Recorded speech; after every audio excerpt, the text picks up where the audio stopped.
జగన్మోహన్ రెడ్డి ఎవరికైతే కార్యక్రమం కొంతమంది అయితే కళ్ళు కొద్దిగా ఒప్పడిపోయినా బ్లైండ్ కింద పెన్షన్ ఇస్తున్నాడు. ఎవరికంటే అడుక్కుంటే ఇస్తున్నాడు.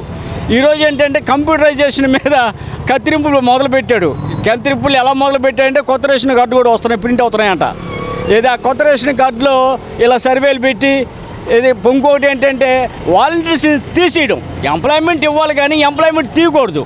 ఎందుకంటే 1,80,000 మంది వాలంటీర్స్ ఒక్కసారి వాళ్ళు రోడ్డుని పడేశాడు. అది మంచి కార్యక్రమం కాదు. ఎందుకంటే వాళ్ళు ఉద్యోగం ఇస్తున్నాను, ఇంతమంది ఎంప్లాయ్మెంట్ ఇవ్వాలి కానీ ఉన్న ఎంప్లాయ్మెంట్కి పీకేయకూడదు. వాళ్ళు చదువుకున్న వాళ్ళు, బీటెక్లు చేసిన వాళ్ళు, ఎంటెక్లు చేసిన వాళ్ళు, ఎంబీఏ చేసిన ఉన్నారు. వాళ్ళు ఏంటంటే ఇతర ఏరియాలకు వెళ్లకుండా, ఇతర దేశాలకు వెళ్లకుండా ఇది సార్లు ఉండూరులో ఉన్నటువంటి కార్యక్రమం మీద దృష్టి పెట్టి నడిపిస్తున్న వాళ్ళు ఈరోజు రోడ్డును పడేస్తే వాళ్ళ జీవితాలు ఆగం మీకు వచ్చాం. అదేమంటే ప్రతిజ్ఞలు తీసుకోకూడదు. వాళ్ళు లేకపోయినా నేను కార్యక్రమం చేస్తాను, వాళ్ళు లేకపోయినా నేను పెన్షన్లు ఇప్పిస్తాను, ఇవి ప్రతిజ్ఞలు తీయకూడదు. ఎందుకంటే అందరూ కూడా ఇక 5,000 రూపాయలకి జీతాలు ఎవరు చేస్తారు?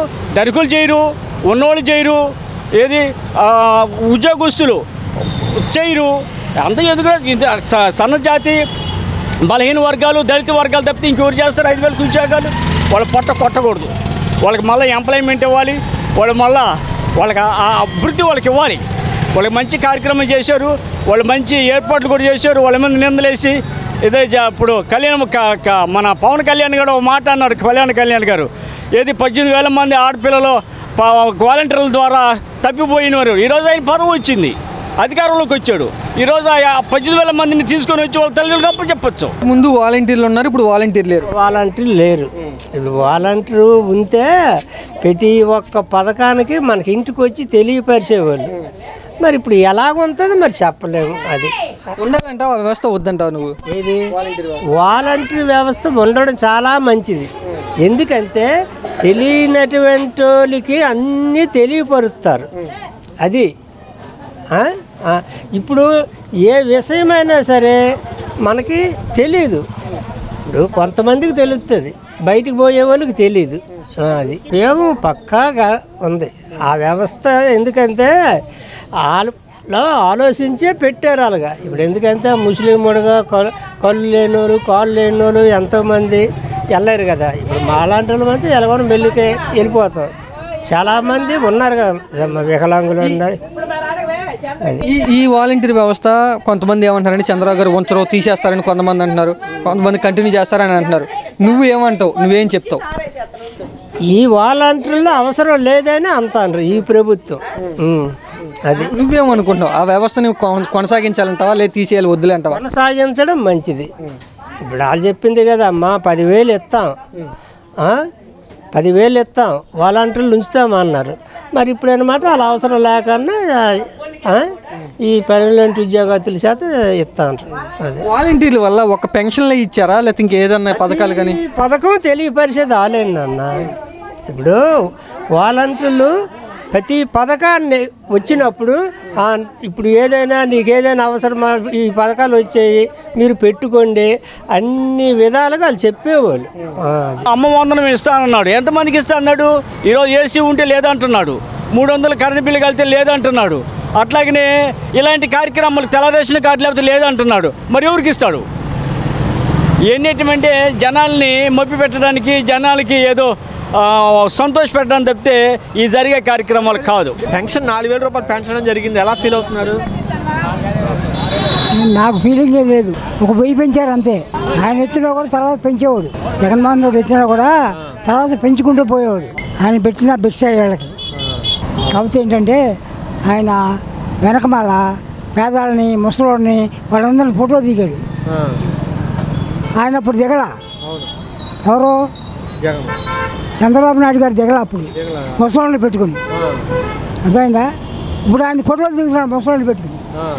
ఆయనకి తేడా ఏం లేదు, ఆయన పడే ఈయనకి వచ్చింది. ఇప్పుడు ఇంటి వద్దకే పెన్షన్ ఇస్తున్నారు, వాలంటీర్ లేకపోయినా ఒక్క రోజులోనే పెన్షన్ అందరికి ఇచ్చేసామని చెప్తున్నారు కదా. అప్పుడు కూడా ఇచ్చేవాళ్ళు, అయితే వాళ్ళని బతికించడం కోసం పెట్టాడు. వాళ్ళని ఉద్యోగాలు లేని వాళ్ళని 5,000 ఇచ్చి బతికిద్దామని పెట్టాడు అంతే. ఇప్పుడు వాళ్ళు ఉండడం బెటర్ అంటారా, తీసేయడం బెటర్? వాలంటీర్ ఉంచితే గవర్నమెంట్కి మిగులుద్ది, ఉంచితే గవర్నమెంట్కి వాడు ఆనందించడానికి పనికి వస్తుంది. మిగిలిందనుకో వాళ్ళని తీసేసేదనుకో వాడి జేబుల్లో ఒక డబ్బులు వెళ్ళడానికి పనిచేస్తుంది. అర్థమైనప్పుడు తెల్లవారుజామునే ప్రభుత్వం మారినా కూడా మీ ఇంటికి పెన్షన్ రావటం వల్ల మీవేమనుకుంటున్నాం? గతంలో కూడా అలాగే వచ్చింది, ఇంతకు ముందు కూడా అలాగే వచ్చింది. వాళ్ళు కూడా 5ంటికే వచ్చి ఇచ్చారు, వీళ్ళు అలాగే వచ్చిస్తున్నారు. మరి అప్పటికి ఇప్పటికి ఏం తేడా? తేడానే మాకు అనిపించట్లేదు. అప్పుడు అలాగే ఇచ్చారు కదా, వాళ్ళు అలాగే ఇచ్చారు గడిచిన 5 సంవత్సరాలు, ఇప్పుడు అలాగే ఇస్తున్నారు. అప్పుడంటే వాలంటీర్ ఉన్నారు, ఇప్పుడు వాలంటీర్ లేకుండా ఇంటికి వస్తుంది. ఇంటికి వచ్చి ఇస్తున్నారు. అదే అంటే వాలంటరీ కూడా వచ్చింది, తను కూడా వచ్చింది, నాగూర్బి గారు కూడా వచ్చారు. వచ్చి అంటే తనకు కొత్త కదా సారు, అంటే తను సచివాలయంలో ఉండేవాళ్ళు సార్ గారు. మేము వెళ్ళేవాళ్ళం అప్పుడప్పుడు సచివాలయానికి, ఏదన్నా పని ఆధార్ కార్డులు అవి వాటి కోసం పిలిపిస్తే వెళ్ళేవాళ్ళం. అక్కడ ఉండేవాళ్ళు సారు. తర్వాత నాగూర్బి వచ్చి ఇచ్చేవాళ్ళు. ఇప్పుడు నాగూర్బి కూడా వస్తున్నారు. పెన్షన్ నీకు 4000 ఇచ్చేసారు, 4000 ఇచ్చేసారు. పోయిన నెలలు ఎంత? 7000. చంద్రబాబు గారు ప్రభుత్వం మారిన తర్వాత కూడా ఇంటింటికే పెన్షన్ తీసుకొచ్చేస్తున్నారు కదా, మంచిదేనంటావు ఇంటింటికి తీసుకురావడం? రావట్లేదు అనుకో, ఇప్పుడు అందాక ఒక రోడ్డు అంటే ఇది మా ఇల్లు అనుకో, అలాగ అంత దూరాన్ని పెద్దబాబాలు ఉన్నారు, పెద్ద ఆయన వాళ్ళ ఇంటి ముందు ఇస్తారు. అలాగా నువ్వు వెళ్ళి తెచ్చేసుకుంటావు? తెచ్చుకుంటాం. మేము అడిగాం ప్రతి నెల ఇక్కడే ఇస్తారా మరి రావాలంటే అలా అన్నారు. అమ్మ ప్రతి నెల కాదు, ఒక 2 నెలల వరకు ఎక్కడ ఇస్తాం, ఇక్కడ మీ ఇంటికే తెచ్చిస్తాము అన్నారు. మరి ఎంతో నిజమా అబద్ధం? ఈ నెలలో ఈ రోజున ఇచ్చారా పెన్షన్? ఇచ్చారండి, ఉదయం 6ంటికి ఇచ్చారు. ఉదయం 6 గంటలకి? 6 గంటలకు వచ్చారు. ఎవరు ఇచ్చారు పెన్షన్? ఆ పేరు నాకు సరిగ్గా తెలియదండి. ఆమె ఆడ వచ్చి ఇచ్చింది. ఆడ పోయిన నెల కూడా ఆమె ఇచ్చింది. 6ంటికే వచ్చారు. అంటే సచివాలయం ఆమె ఎంప్లాయ్ అమ్మ? ఆమెనండి, అక్కడ ఉండే ఆమె. ఆమె మీ దగ్గరికి వస్తున్నారా, మీరే ఆమె దగ్గరికి వెళ్తున్నారా? ఆమె వచ్చారండి ఇక్కడికి. ఆమె వచ్చారు పెన్షన్కి. ఇక్కడ మేము అంటే ఇక్కడ నుంచున్నామే వచ్చారు. వెంకటరమణ గారు మీరే అంటే నేనే అన్నాను. ఏళ్ళు ముద్దలు వేయించుకొని ఇచ్చారు. ఎంతమంది ఉంటారు మీ ఏరియాలో ఇటు సైడ్ సుమారుగా? ఇక్కడ చాలా మంది ఉన్నారండి, మా పేర్లు నాకు తెలియదు. ఇంటికి వెళ్ళి ఆమె ఇస్తున్నారా? ఇక్కడ అక్కడి నుంచి మొదలు పెట్టారు, ఇచ్చారు, వెళ్తున్నారు. ఆ చోట దాకా వెళ్ళారు, చాలా మంది కూడా తెచ్చుకున్నారు. పోయిన నెలలో ఎంత వచ్చింది పెన్షన్ మీకు? పోయిన నెలలో 7,000 వచ్చినాయండి. 4,000 వచ్చారు. ముఖ్యమంత్రి చంద్రబాబు గారు ఎలక్షన్ టైంలో పెన్షన్లు పెంచి ఇస్తారని హామీ ఇచ్చారు. ఆ హామీని నిలబెట్టుకున్నారంటావా? నిలబెట్టుకున్నారండి, ఇచ్చారు. ఆయన అన్నమాట చెల్లించుకున్నారు. పెంచిన అమౌంట్ని అన్నట్టుగానే ఎలక్షన్ టైంలో 4,000 ఇస్తానని చెప్పారు. ఆ హామీని ముందుగానే నిలబెట్టుకున్నారు చంద్రబాబు గారు? నిలబెట్టుకున్నారు. ఇంటికే తీసుకొచ్చేస్తున్నారు కదా పెన్షన్.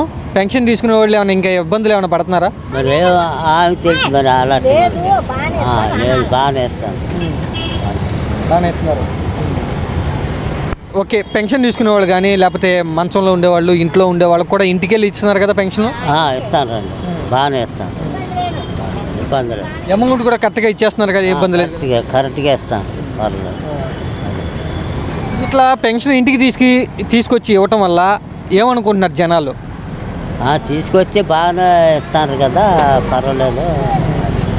అంటే ముందే గతంలో అయితే పెన్షన్ పంచాయతీకి వెళ్ళాలి, అది ఆడికి వెళ్ళాలి, ఏడికి వెళ్ళాలి ఆయన అన్నారు. ఇప్పుడు ఏం పర్లేదు, తెల్లారితోటికే వచ్చేస్తాను డబ్బు. గత ప్రభుత్వంలో కూడా పెన్షన్ ఇంటికి తీసుకొచ్చి ఇచ్చారు కదా? ఇచ్చారు, గతం కూడా అలాగే ఇచ్చారు. ఇప్పుడు కూడా బాగానే ఇస్తాను, బాగానే. ఎట్లాంటి ఇబ్బందులు ఏమి లేవు కదా పెన్షన్ తీసుకునే విషయంలో? ఇబ్బంది ఏమి లేదండి.